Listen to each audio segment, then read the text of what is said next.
Thank you. Hello, EmeraldCup. This is Cannabis Cooking, and I am Joe Lewi. I am a chef from Boston, Massachusetts, where I reside right now, and one of the newest states to go totally legal. We just got our third retail store open yesterday, actually, and we're going. It's a little slow process, but we're on our way.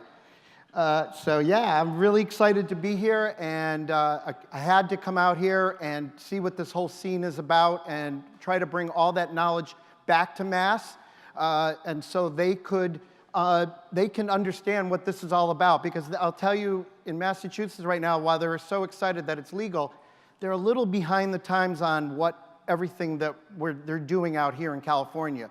So I want to bring all that knowledge back, and so open their eyes up to the world of infusion and edibles, and the world will be their oyster. Speaking of oysters, I happen to have here some beautiful bodegas that I picked up yesterday, nice local Pacific oysters.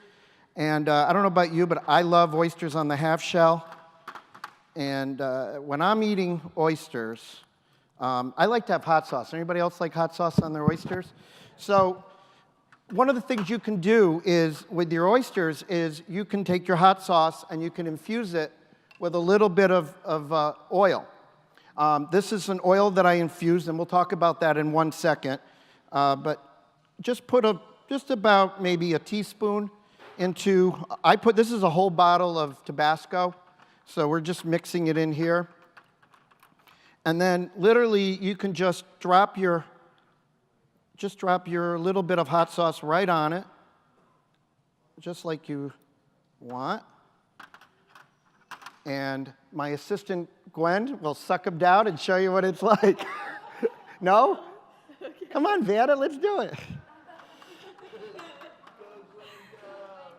Go, Gwen. How is it? Yeah, right? Awesome. So, anyways, yeah, it's really simple to do. Once it's infused, you can leave it in your refrigerator. It'll last for months, and it's great. So let's talk a little bit before we get into it. Let me tell you first about myself. As I said, I'm from Massachusetts. I'm originally from upstate New York, and the boom country of our world up there in the old Northeast. And I was in live entertainment for a good portion of my first part of my life, but my passion was always cooking, and I always wanted to be a chef. So I literally just quit, stopped everything, went to culinary school, and then at an older age had to learn how to fight my way all the way up the chain of command at restaurants to become an executive chef. I'm now an executive chef for a company that we have several locations in the Boston area, and I oversee all those restaurants. And beyond that, I also enjoy cannabis, and 2 years ago when Mass went legal, I decided, I thought, well, this is my time to get into the foray of edibles. So I've been doing a lot of research and work and playing and studying and trying out samples on my niece here, and we're on our way to having a grand old time. So one of the biggest questions I get about edibles is always, first of all, how do I make my own? How do I get oil? How do I get butter? So you really, right now, I mean, here at this place, you can buy all kinds of stuff that they have for sale. But, you know, in Massachusetts, it's really limited right now, so you have to make your own. Now, believe it or not, up in New England, I'm growing my own outside, and which I think is fantastic, and it's coming out really nice. I am using some seeds from this part of the world, and so it's helping a lot. But anyways, one of the things I do is I grow my own. I start them indoors because, again, it's very cold in New England in March. So I start them indoors. As soon as they get tall enough and the weather warms up a tiny bit, I move them to my greenhouse outside. Then from there, as soon as it's warm, usually around Memorial Day, I send them straight out to my garden, and they sit there all summer until the late fall, usually late September, early October. That's when they're usually ready, and that's it. And so everything I use is my own. I make it myself, and it's great, and it's wonderful. Once you have that, I use the trim for all of my edibles, and so the trim, as you know, is the stuff that when you're clipping away at the cannabis from the flower, I'm keeping the flower to smoke, and I'm using the trim for edibles. And I have a ton of trim this year, so it's going to be making a lot of edibles. So what I do then is, once I have the trim, I can do whatever I want with it. So first and foremost, you have to wake up your THC and your CBD. And the way to do that is you have to heat it. You have to get it to a certain temperature. So when you light it, like when you're smoking a joint, that immediately activates it, and that turns it right on. But when you're working with edibles, it's a whole different story. Now, I grew up, back in the early 80s when, edibles was throwing your dime bag of pot into the brownie mix, mixing it all up, and then it tasted like shit, and it was just not a good thing. So we've come a long ways. Everything I'm making today, you can't taste the cannabis at all. Or if you can, it just goes with what we're making. So I take the trim, I put it on a sheet tray, I throw it in my oven at 200 degrees for about 30, 40 minutes. And what it's doing is it's waking up that THC and the CBD, and it's activating it. And really in the scientific world, I'm no scientist, but the science is that before you wake it up, it has an acid attached to it. And when you take that acid off, when you heat it, the acid goes away and it's activated. So what I do, you're doing that for about 30, 40 minutes, then you go right from there, and once it cools, you can do anything you want. Now, when I first started making them, I was using a slow cooker or a crock pot, and I was just literally taking the trim, throwing in the oil, turning on the crock pot on low, and leaving it for about 3 hours, stinking up the house, my wife throwing me out of the house. So I now do it outside, and when you decarbonize, it's going to stink up the house. So if you don't mind, no problem. If not, do it outside. I do it on my grill now, actually, and everybody's happy. Maybe the neighbors aren't, but everybody else is happy. So once you've decarbonized, you can do it. So then, now I'm using what's called the magical butter machine, which you can see online everywhere. And I take that, I throw in my trim and the butter or oil. You push the button, you leave it. It's like set it and forget it. So I don't have to worry about it anymore, and it's great. But if you want to do it with a crock pot, that works just as well, and it just takes a little longer. It's about 3 hours in the crock pot on low. If you also can do it with a French press, where you can just take your trim, throw it in the bottom, pour in your oil, your butter, and you literally just put that whole French press into a simmering pot of simmering water for about 2-3 hours. And then that way, when you do pour it out, it's all strained because the plunger goes down and it strains it right out. So it works out great.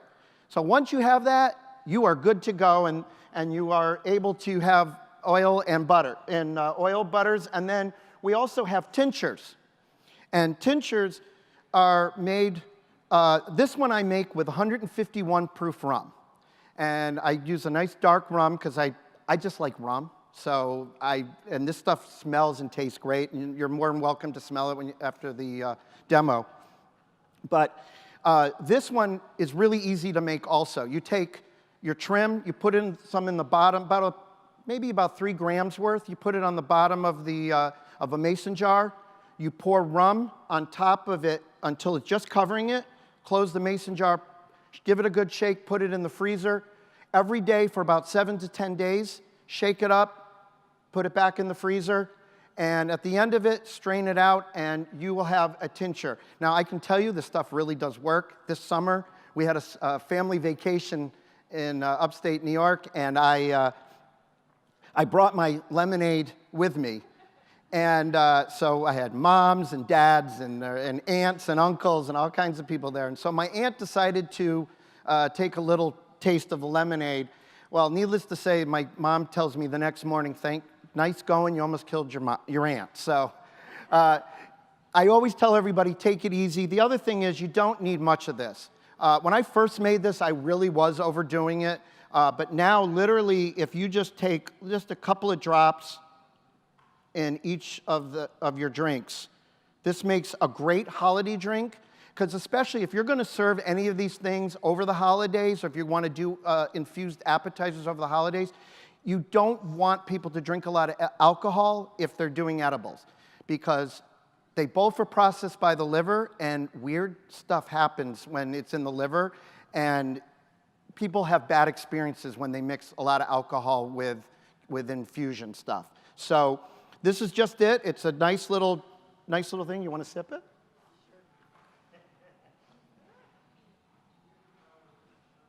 Is it good? All right. So we've got our oysters. We've got our lemonade. So this is a nice, easy drink. It's literally just lemonade, and you can make it fresh, or you can buy the really good stuff at the store. And all I did was put in about, I don't know, maybe a teaspoon of pomegranate juice, and then literally just a few drops of the tincture. And like maybe 2 of these. I would limit people to no more than 2 of these if they're eating other edibles. But it's a nice drink, and about a half hour. It's a little quicker when you drink liquids that are infused. It goes to your body a lot faster, so you will feel the effects a little faster than you would with an edible, which can take an hour to 2 hours depending on your metabolism. So then one of my favorite things that I love to make is a Tuscan mushroom. This mushroom is absolutely phenomenal. It's gluten-free, and you're like, really? There's no stuffing in it? There's gluten-free, and it's vegetarian. We're not using any bread at all in this. This is all veggie, and some cheese. The cheese is our binder for this whole thing. So what we're going to do is we just start off. We have some roasted red peppers that we're going to put in there. Can everybody see everything? Good? All right, cool. So we're going to throw our roasted red peppers in there. And this is about a half a cup of roasted red peppers. By the way, at the end, I have the recipe for this, so you're more than welcome to take one afterwards. And we're going to then put in about a half a cup of, these are chopped olives, green olives that we put in. And then I also, from the button mushrooms, I took the stems and I chopped them up, and we're going to throw those right in there. And we're going to throw some of our cheese in there, and I love cheese. I don't know about you. So it's a half a cup, but it's fine if you go over. And then you need something to mix it all up with, and that's where your canola oil comes in. And what we're going to do is the recipe calls for 2 tablespoons. So if you pour in about 2 tablespoons of it, and then mix it all up.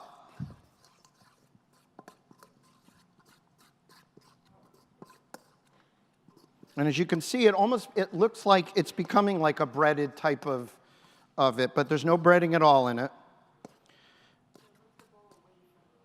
Oh, this way or this way? That way. Cool. All right, and then it's simple as just taking some of these, taking this, and I'm using a melon baller because they seem to really work well to fit into the mushrooms.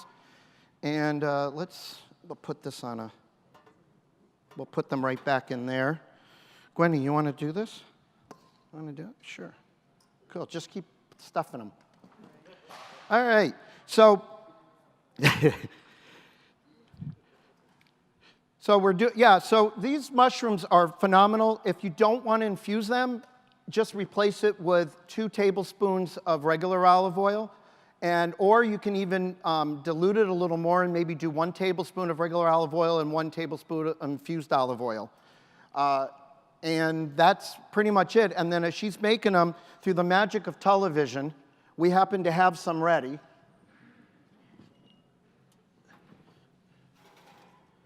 And these are what they look like when they come out. And they're absolutely delicious. People love them. Because of the low dosage of the canola oil, you can eat probably 2 or 3 of these without any issues at all. And the whole reason I do that is, again, you want to microdose these because if you're infusing several things at a party, you don't want to, obviously, people to overdo it. And they taste so good that a lot of times they don't even realize they're actually, having cannabis. So obviously you always tell everybody what you're giving them, but I would tell everybody limit it to like maybe 2 mushrooms and then a glass of lemonade and, have a couple of oysters. And by the time you're done, you have maybe you could have as many, as 5 to 10 milligrams of THC in you. And so you'll have a nice little buzz going, just enough to make you happy, but not overdo it.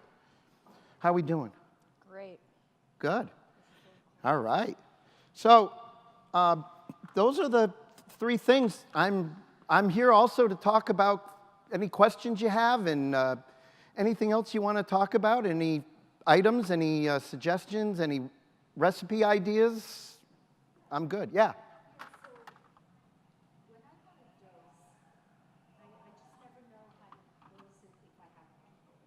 If you have what? Yeah. Okay.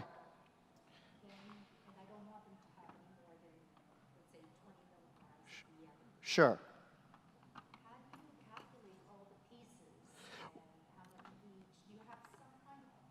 Yeah, well, that's a really good question. Yeah, so that's one of the big issues that people are getting over. Because the problem is, it's like I don't know. It's like when you go to a party and people start drinking alcohol. It's like, how many drinks did John have? You don't know, right? I mean, they're off in the corner doing shots, and so you don't know what it is. So what I try to do is keep the doses when I'm doing a party or something like that as low as I possibly can, even if it's just minuscule, because that way you know you're safe.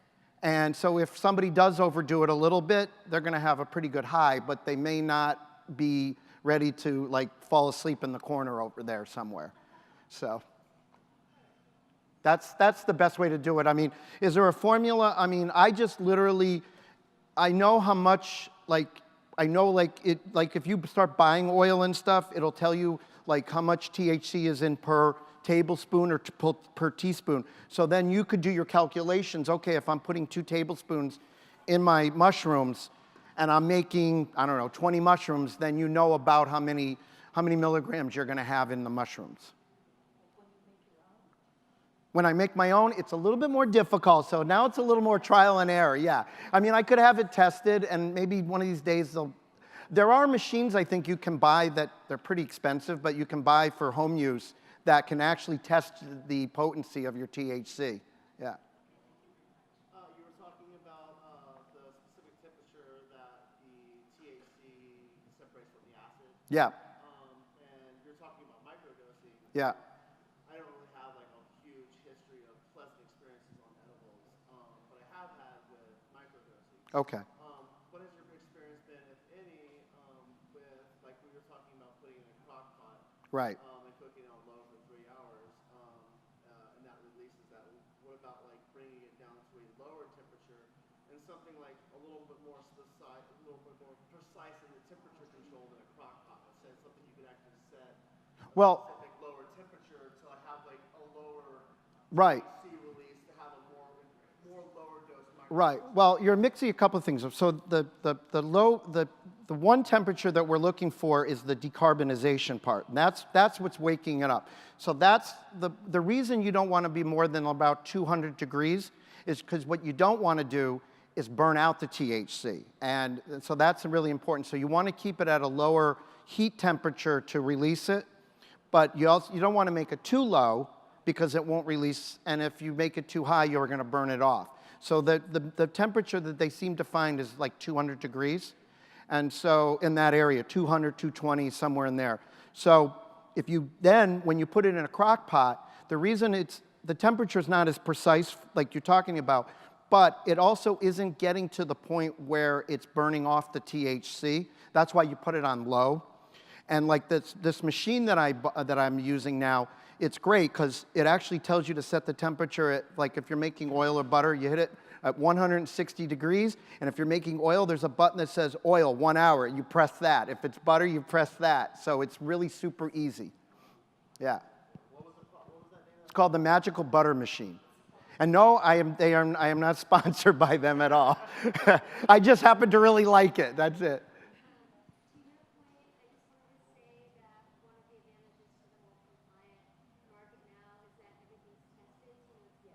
Yeah. Wherever you go to buy your twisted flour, they have copies of the test results, and the test results include the milligrams per gram.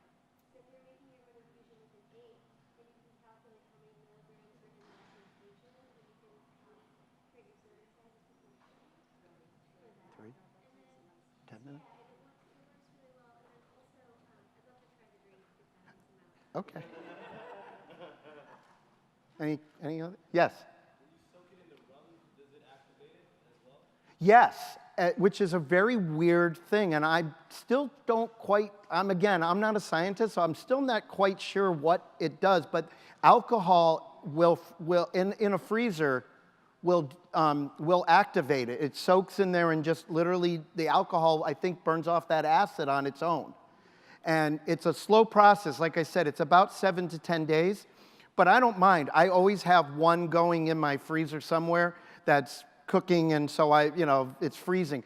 And the reason I use 151 rum is because I know the rum isn't going to freeze in the freezer, so that way it stays, it's a high alcohol content, so it's not going to freeze on me. Yes? Could you do it longer than 10 days, or is there an end point to that? No, you can go longer. You could probably do 2 weeks without a problem.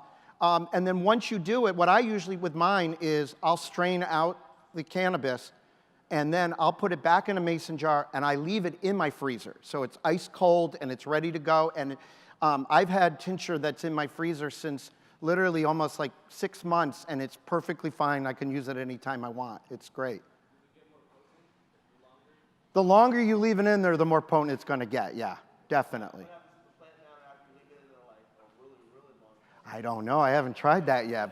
I would love. That's a good idea. That's a good thing. And it was funny because I was telling my cannabis doctor the other day about this, and she's like, "What are you doing with the trim afterwards?" Yeah. In a freezer environment. Oh, in the freezer environment? Not just like obviously on the shelf. Yeah. No, I mean like in a freezer environment. Well, it's funny. I actually have trim in my freezer, and I have this jar, and I have it has a screen on it, and I put the trim on the top, I screw the jar shut, and then I throw it in the freezer, and then each day for about a week, I shake it, and obviously all the chafe comes down, and then I scoop that out, and then still use that trim to make infusions. So. At some point, it's just got to break down so fine. Yeah. Just from aggravating. Right, just from aggravating it. And so you're releasing that, and whatever goes through the screen, you could roll into your joint, and right. Anything else? All right, cool. Thank you very much. Thank you.